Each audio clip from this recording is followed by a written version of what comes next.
Do you have any opinions about Dead by Daylight that not many agree with? You know, hot takes or unpopular opinions? I think everybody has at least a few, and I know I have several. So today we're going to go into 10 of my unpopular Dead by Daylight opinions. Now, before I even say the first one, I want to preface everything with, of course, these are my opinions. If you feel the opposite or strongly disagree with anything I say here, I totally respect your opinion.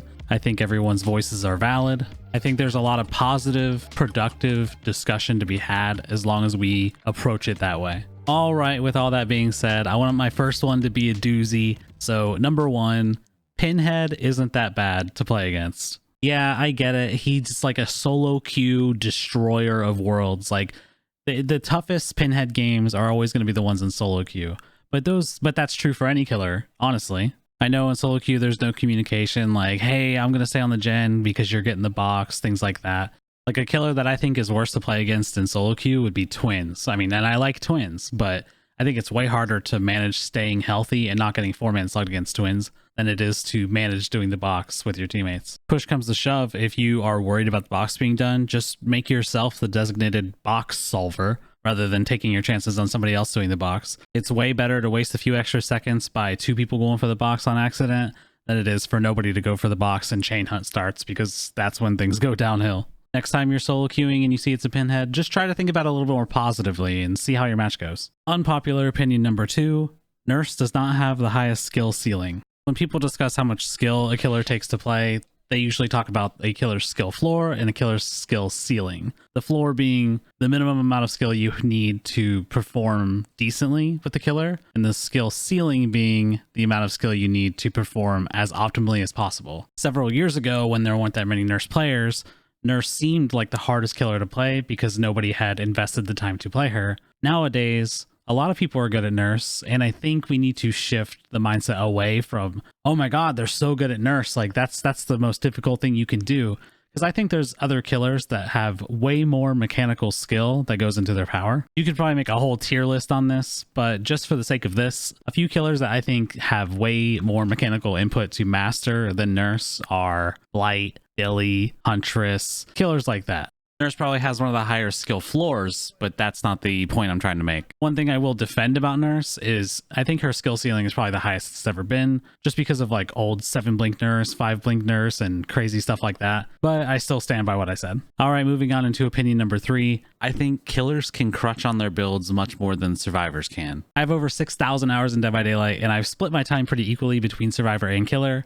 I can say without a doubt that it feels way worse to survive against a strong killer with Corrupt, Call of Brine, Eruption, Pain Resonance than it does to play killer against survivors with Reassurance, Dead Hard, Circle of Healing, Medkits, Brand New Parts. Don't get me wrong, survivors can get absolutely carried by their builds as well. I mean, why do you think second chance perks are so frowned upon by killer players? I just think that a killer's build can have a greater impact on what their result would have been if they weren't running said build. Like if a killer's running all these like 4 slowdown builds with Eruption and all this stuff and like barely squeezes out a 4K with the last gen done, I bet you with 2 less slowdowns or like a much more tame build that they would have gotten like next to nothing. At the end of the day, the perks and add-ons exist in the video game, and you can't really fault somebody for bringing the strongest stuff available. I'm only saying that the players that do run full meta builds consistently and feel good about their gameplay should try taming down their builds and see how they do, and I bet you they would improve at the game if they weren't carried through the matches by their perks and add-ons. Up next is a small one, but an important one. Medkits are stronger than any other survivor item. First off, we'll just basically rule out keys because keys and hatch have been nerfed to oblivion, and other than running some certain add-ons on keys like blood amber things, they're just basically worthless. Slightly above keys are flashlights. I know flashlights are the most fun thing you can bring. I basically bring a beamer every single match of Survivor I play, but in terms of actual strength, they kind of just make you waste a lot of time. Pallet blinds can sometimes give you more distance when looping, but you know, a lot of flashlight saves you go for, you won't actually have the angle for, or I mean, God forbid the killer has Lightborn. If the killer knows the super powerful technique called looking at a wall, they're basically not going to do anything for you. Next on the list are maps. Maps can be really hit or miss. It really depends on the killer's builds, like if they have hex totems or anything like that. Finding generators with a map is really just for inexperienced players, and using a map to find hatch just means that your whole team has died other than you. Honestly, the battle is really just between medkits and toolboxes, and I think medkits are way stronger because the amount of time you save on generators with toolboxes is kind of negligible. Like, it's really only an impactful difference if you have commodious toolboxes with built to last or brand new parts or whatever. But I don't think that's a fair comparison because you're not going to see that nearly as often as you'll just see normal, like, brown medkits. The amount of time that you can save with a medkit is huge because you don't need a second person to heal you anymore. Like, if you're chasing a survivor with a medkit and you hit them and then you don't commit to them and go for somebody else, they're just going to heal and you literally wasted all that time. Unpopular opinion number 5. Dead by Daylight's original characters are much better than their licensed characters. This one's probably like the most subjective, and I don't have like super concrete reasonings for this. When looking at all the survivors and all the killers and then the killers' powers, I'm much more attached to the original characters like Trapper, Wraith, Billy, Claudette, Nia. Perhaps it's because with these characters, behavior has all the creative input and control with what goes into them, while with licensed characters, their hands are tied a little bit more in the creative process. My only exception here is Meg. Heck, Meg. Moving on to number 6. I don't think anything in the game should affect generator speeds. See, I kind of set this one up a little bit talking about killers getting carried by builds and toolboxes and all that good stuff. There's a lot that contributes to everything that needs balanced in Dead by Daylight, but in my opinion, we're never going to see gen speeds and perks balanced if there are still so many variables at play. If you take away all of the perks and add-ons that affect gen speeds with killer, and you take away toolboxes and all the perks that affect gen speeds at survivor, we can finally see if gen speeds are balanced and fair where they are. Maybe they're too fast, maybe they're too slow. I don't think we can truly know until these things are taken away. I don't really have an answer for what these perks could be doing instead of gen regression, and I also know that this would shift the meta to probably be more chase oriented or endgame oriented. I just think it's an easy first step towards greater balance. Here's a big one. I think basement should be removed. My entire reasoning for this is that I think basement just creates really unfun gameplay for both sides. Obviously, on the survivor side, once you go in basement, you think you're dead. You know, you don't think your teammate's going to go for you. If your teammate goes in basement, the first thing you think about is like, well, the killer's probably camping in. There's probably no way for me to get him out. This is going to change the whole match. But I also think it creates unfun gameplay for killer. This is definitely subjective, but I don't really like winning games just because I got a hook in basement and then kind of snowballed from there. It's not very rewarding. Like, I'd rather feel like I'm winning chases and getting hooks and just applying pressure throughout the map rather than applying pressure to the basement. Also, less of a reason, but still a reason for me. I don't really like hooking in the basement in the first place because I feel like it takes too long. But sometimes I down a survivor, and because the basement is nearby, there's no hook spawns above it, so I have to take them to basement or take my chances on a faraway hook. If basement was gone, I wouldn't have to deal with this anymore. While we are already at unpopular opinion number 8, I think Dead Dawg Saloon is the most balanced map in Dead by Daylight. What do you like in a map as Survivor? You like when there's a good main building and you can easily access it, and you like having pallets and windows readily available and feeling like there's no dead zones. What do you like in a map as Killer? You like maps not being too big. It feels like impossible to go from one end to the other.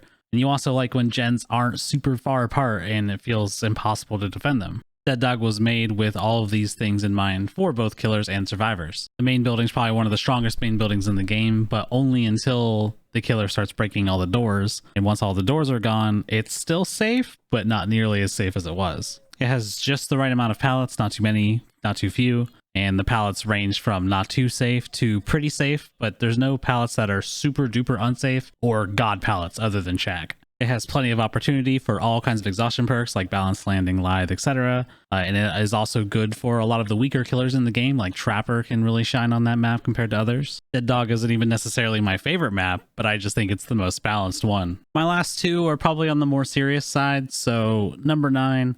I think the split community is the biggest problem in DBD. By split community, I mean the survivor mains that like do not play killer versus the killer mains that do not play survivor. And I want to be really specific here because I think the DVD community is great. Otherwise, I wouldn't be here. However, it's these players that I think have the most imbalanced opinions and are often also the loudest people when it comes to giving feedback. I'm talking about the people you see on Twitter, you know, when Behavior releases an update and Killer gets a buff. It's the Survivor mains complaining that Killer gets everything they want, but if Behavior releases something that benefits Survivor, then you see the Killers saying Behavior gives the Survivors everything they want. The reality is that both parties are wrong, and Behavior is constantly tweaking Survivor and Killer up and down, just trying to do their best. There's nothing wrong with preferring one role over the other, but I do think more players out there need to at least try to understand the perspective of the other role. I'm not saying you have to be a 50-50 player,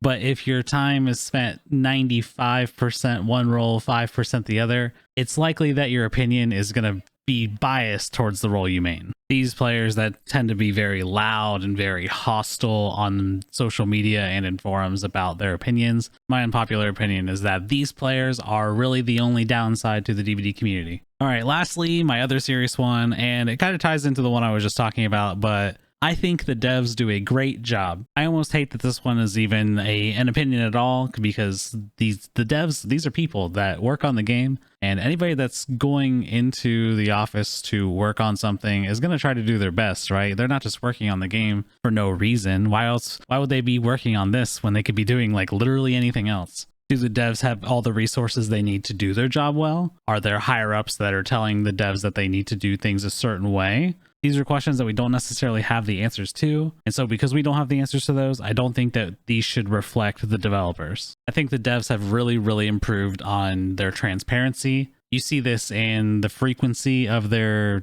patch notes and developer updates and the density of the content in said notes and updates. Another thing I think they've improved on lately is listening to the community's feedback a bit more so than they used to. For example, the Shattered Square, which is the new map coming out with the Night DLC. In the PTB, this map had a really thick red theme to it, to the point where it was really difficult to see on that map, especially for those with colorblind issues and things like that. In Dead by Daylight's past, they've not really ever fixed anything from a PTB to it going live. They usually wait for a mid-chapter to address issues. But in this case, they actually released a statement saying that they've seen the community's feedback and they don't want to see an inclusivity issue. So when the map comes to the live servers, it will be addressed and the spread fog theme won't be nearly as intense. Don't get me wrong, I think there are still a ton of issues to face and solve in Dead by Daylight that only the developers can do.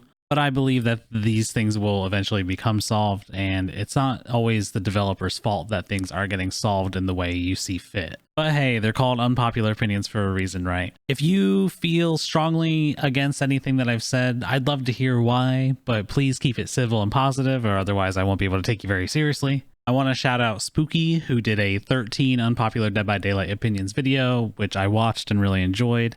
I didn't really agree with everything he said, but that's the whole point of the video, and I still really enjoyed it. So thank you to him for the idea to do my own video. This was really fun to make, so if you enjoyed this video, let me know, and maybe I'll do another one with more unpopular opinions. Catch me live on Twitch at twitch.tv/Wispurx. We love having all kinds of Dead by Daylight discussions over there while I'm streaming. Thank you for watching, and I will see you in the next one. Goodbye.